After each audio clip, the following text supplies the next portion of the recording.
Hello and welcome to the channel. In this episode, I'm going to show off a tool I've recently put together and is now up on the Unity Asset Store. It was made to fill a hole in my kind of development tools that I'm using and for the personal projects that I'm making, but I really hope that it can kind of help other people as well. So without further ado, let me show you the tool and show you what it can do. Braze Visual Commands is a simple and easy to use tool. It allows you to expose functions within your Unity application which can then be executed at a press of a button or touch of a finger if you're on mobile. The tool has cross-platform support and was built from the ground up to work great on mobile devices. It comes with over 120 different customization options, but by default it's set up for you to just plug and play. A wide range of parameter types are supported, 18 and counting.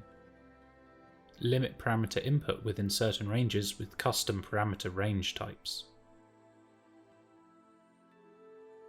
Customize the size and position of the window for PC, mobile landscape and mobile portrait all independently. Be sure to check out the user guide in the description of the Asset Store page. Any questions about the tool, please don't hesitate to get in touch. Thank you for watching. If you think this tool would be useful for you, then by all means head over to the Asset Store and pick it up. If anyone has any questions about the tool, by all means just send me a message and I can answer them. Don't forget to like and subscribe, and I'll see you in the next one.